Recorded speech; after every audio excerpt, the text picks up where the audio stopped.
Hey everyone, and welcome to another deep dive. Yeah. Today we're going to be focusing on Donald Trump, looking back at his first term as president, and then kind of shifting gears to look at his 2024 campaign, that MAGA 2.0 platform. It's certainly a hot topic. Yeah, so to get into this, we got some great sources, articles from Investopedia and Wikipedia about his presidency.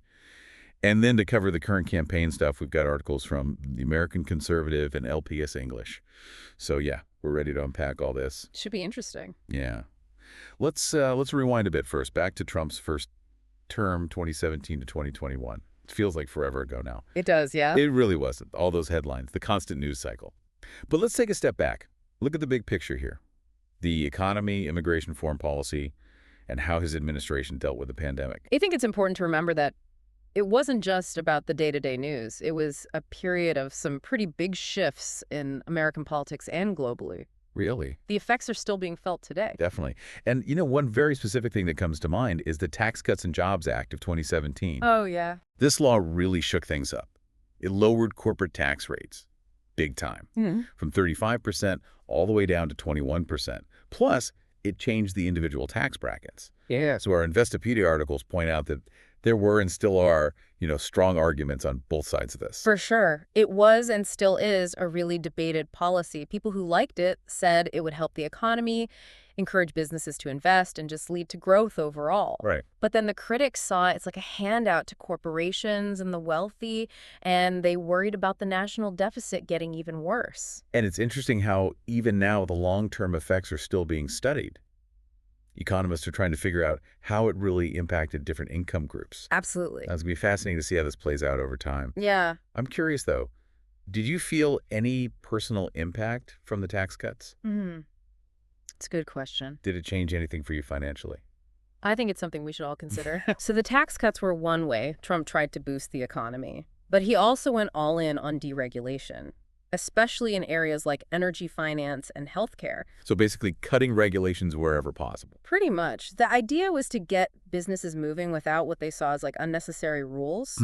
The hope was that this would lead to more economic activity and job creation. Right.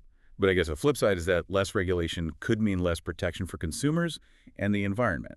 It's all about finding that balance between economic growth and keeping people and the planet safe. Exactly. It's a constant balancing act for any administration. Yeah, for sure.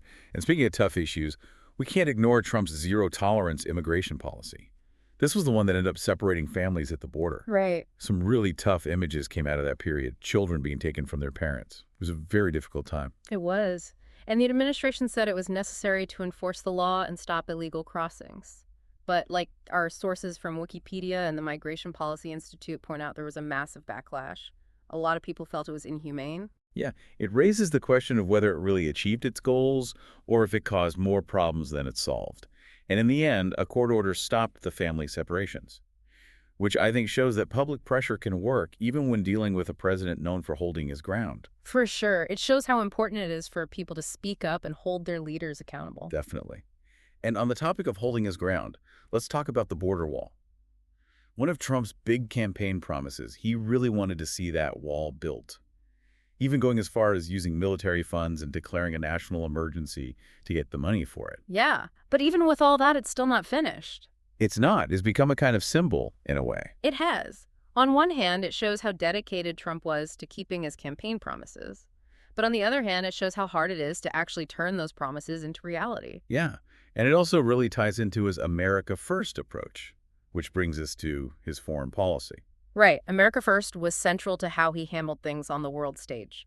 It meant prioritizing U.S. interests above all else. Which led to some pretty big decisions, like pulling out of the Paris Climate Agreement and putting a strain on relationships with NATO allies.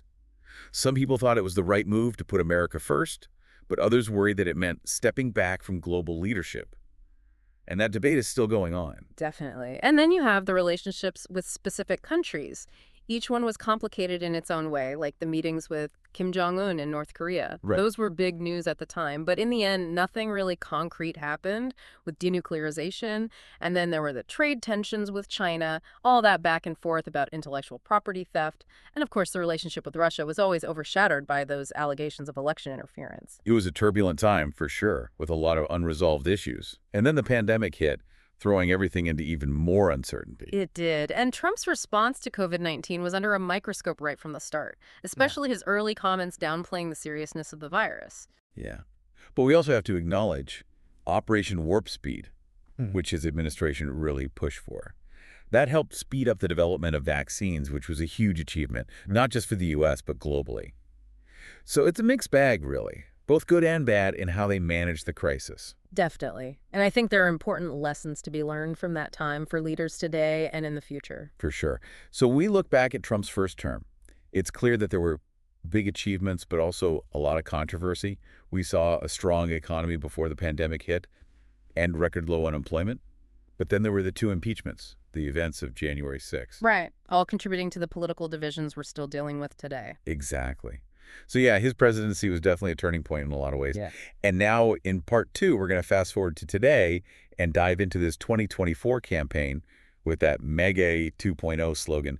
What does that even mean for America now? We'll get into all that right after. Looking forward to it. Yeah, me too. Should be interesting to unpack. Absolutely. All right, so stay tuned. We'll be right back. All right, so MAGA 2.0. It's like he's hitting the reset button. Bringing back those ideas from his 2016 campaign, American greatness, economic nationalism, a tough stance on immigration. So what's the game plan here? Is he just rehashing his old campaign? Well, it's interesting, right? The American Conservative and El País English both point out that, yeah, the slogan might be familiar, but the world's changed since 2016. I mean, the U.S. is facing different challenges now. That's true. So how does this all fit in with MAGA 2.0? What are the key issues he's focusing on this time around? It seems like economic revitalization is a big one. Bringing back those manufacturing jobs, reducing our dependence on China, more tax cuts, and continuing with deregulation. So kind of building on the economic policies from his first term. But is that the right move considering the economy right now? I mean, El País English brought up concerns about the national deficit. Yeah, that's a valid point for sure. Something voters need to think about. And then, of course, there's immigration and border security. That was a huge issue for Trump in 2016. And it seems like he's not backing down. He's still talking about being tough on illegal immigration, finishing that wall, and enforcing the laws more strictly. El País English talked about how he's framing it as a national security issue and an economic one. Right, which definitely resonates with some voters. But does that hardline approach actually solve the problem? I mean, these are really complex issues. It's something I hope voters really consider. What about energy and climate policy? That was a big difference between Trump and Biden. Absolutely. Trump's a big supporter of those traditional energy sources, coal, oil, gas. He's been critical of Biden's green energy plans, saying they're too expensive and make us rely on other countries. So basically back to the old ways. But can we really ignore climate change at this point? I mean, the world's moving towards cleaner energy. Doesn't that seem kind of risky?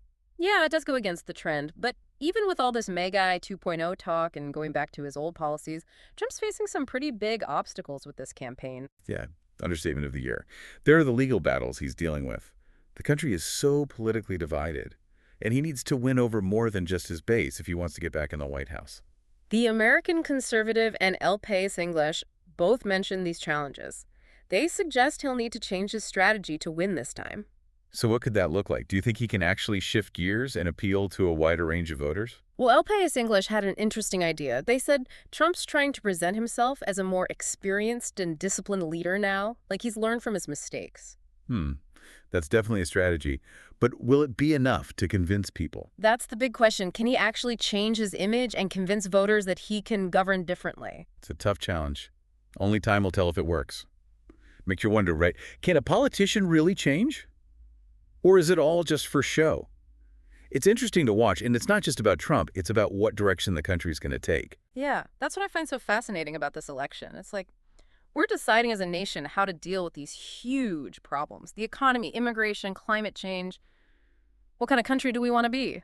It is a lot to think about. We've gone over a ton of stuff in this deep dive, from Trump's first term, good and bad, to this MAGA 2.0 campaign, the promises, the potential problems. But I think the main thing is to really think about these issues. Yeah. Even when we disagree. Absolutely. It's so easy to get caught up in the arguments and all the back and forth, but we're all in this together. We got to talk about these things. Listen to each other, try to find some common ground. Totally. So to wrap things up, I want to leave you with a question. Think about everything we've talked about today.